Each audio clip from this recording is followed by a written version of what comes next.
Hey, what's up, creators? I am Azard, and this week in Bucks of War, we have an off week from campaigns. Weekly Kingdom is Hellcrack again.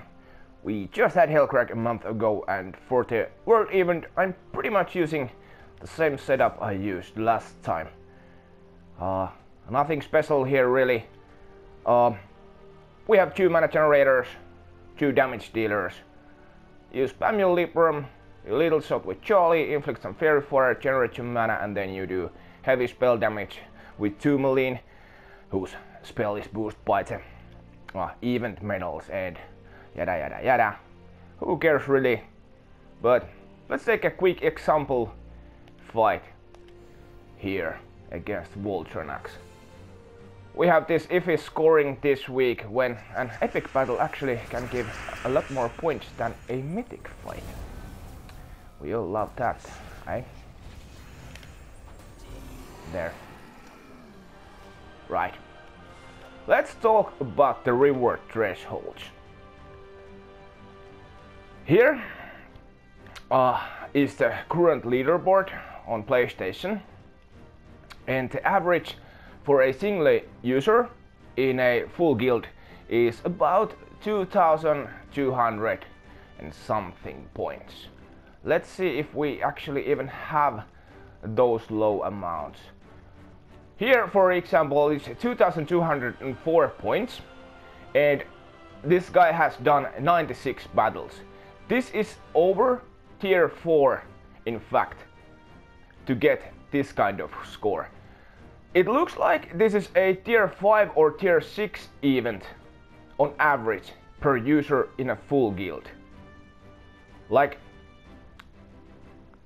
okay, pardon my French, kids, cover your ears. Like, what the actual fuck, devs? For real, man. I mean, for example, we have had, well, they said, of course we all assumed that this is a bug, you know. Someone has had a double scoring in mind when they did these reward thresholds here, but according to Kafka from the official forums, that is not the case, but the thresholds are fine as they are right now. But I strongly disagree. For example, we've had Invasion, Raid and Journey events with the new shiny stuff over here, these extra reward stages, and those events don't ask anyone to spend that much tiers as an average. For example, Journey is just shy about tier 4. You can actually score almost the needed points with tier 3. And Journey has better rewards than what this nonsense over here. It has Imperial deeds, it has books of deeds, etc. So, this is not right, man. This is not right. It is too much to ask tier 6 in overall from every member in your guild in order to accomplish all these reward stages. That's bullshit, man. Yeah. By the way, this team over here, I use this in Underspire, where we are not going to go over there because I have pretty cool stuff today to show you. We have a new one-shot Vault team. Yeah, we could one-shot with Diamantina these days if your global magic is high enough. Well, first thing first, gotta give credit when credit is due. This brilliant team over here isn't my handwriting. I got this from GOW Alliance Discord, and this was originally built by user XLS78 and slightly modified by user Elfin Goddess Warrior. If you guys are watching, come say hello in the comments. And this team can of course be used in E12 fights as well, but it won't be a one-shot team anymore. However, it does one-shot E9 though. You know, if you're interested in some quick trophy farming. Right. The star of the show is the new Soulforge addition, Ruby Masakwi. This weapon is the first pure AoE true damage weapon. We have the likes of Crescendo and Tide Slash, etc. And even though some of them deal damage to all enemies, the spell on those is either a scatter damage or is somehow nullified in some other way, like For example, Crescendo's case, where the AoE damage deals half magic true damage and, well, it isn't that powerful. This Rupee Mashagui deals magic plus 2 true damage to all enemies and then creates 3 booty gems and explodes 5 gems. So the weapon generates a nice chunk of gold and has some looping potential as well. Before we go deeper in deck mechanics, I probably should mention that this is very much a high-end user team. If your associated pets aren't maxed, or you lack Nisha medals, or just in general don't have high global magic stats, your weapon might end up being short of wiping all the enemies.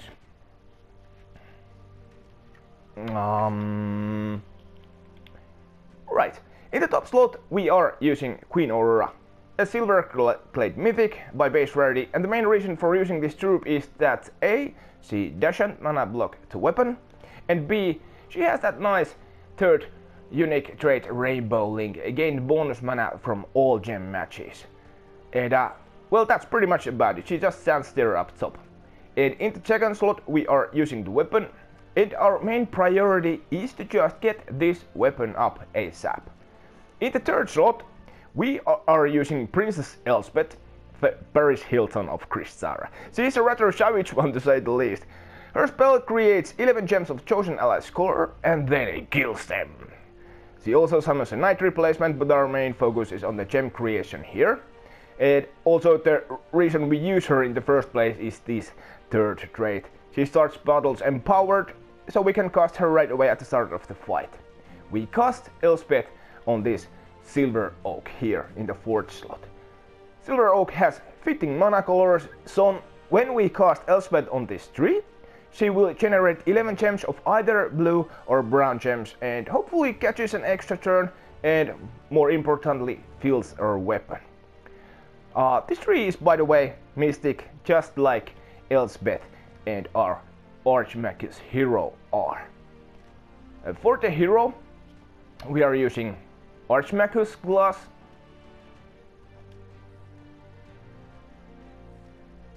First of all, this makes our hero, where it is, there, mystic, silver clade resident, should I say, and gives us more stats from the associated pets this way. The class also has pretty nice talents to pick from the talent tree, for example, Antiquity, gain 4 magic when using relics. This weapon is a relic, mana swords, lightning strike, and mystic channel. I suppose this could be somewhat useful in case you kill gnome with skulls or so on. Right.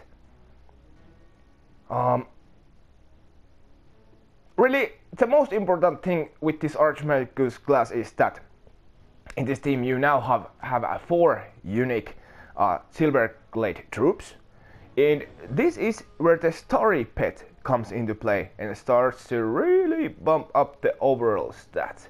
For example, if we take a look at this bonuses tab over here, these are my global stats, and this is a tiny corn boost, 12 magic, and this is the story tiny corn boost, a total of 18 magic boost, total of 30 magic. Can you imagine? And then on top of that we have a mystic captain, 3 unique mystic troops. This is where the Archmagus class is important, gives you additional 3 magic points. And then you have 3 Nisha medals equipped, and all this makes this a weapon deal a whopping 89 true damage to all enemies. This is the starting true damage. When you start the fight, you will also get 4 from the Archmagus talent, this Antiquity, and that will be enough to wipe Cedric, who actually has 89 life here. This would be enough already. Right. I suppose we take a couple example battles here in the world and demonstrate how this team works. So even though this team is a brilliant piece of team building, there is a slight problem, and that is that Elspeth can miss the cast. but that's not really a biggie. You should always collect extra turns, of course, and even if Elspeth misses, this weapon is pretty quick to get up and just wipe the enemies. Let's take that, and well, weapon is up. We get rid of those gnomes over there. I'm gonna do a couple of these, and I suppose after a couple of fights Elspeth actually does miss. But here let's go and cast Elspeth on Oak Tree. We get brown or blue, we get blue, and we can cast the weapon, and boom, gone. Absolutely awesome. Oh, and one more thing.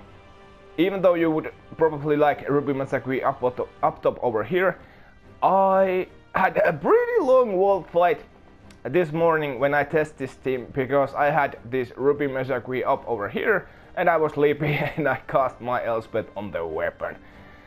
Well, managed to win the fight, but it took probably, what, maybe 10 minutes actually. I just kept summoning Trash Knights. Let's cast Elspeth on Oak here, and we got an extra turn over there, and boom, right away gone. This kind of thing. I just hope the devs go and admit that someone did the math wrong with the reward thresholds in the world event. Because right now it's just not okay in my opinion. Have a great week, my friend. Has us off. Peace out.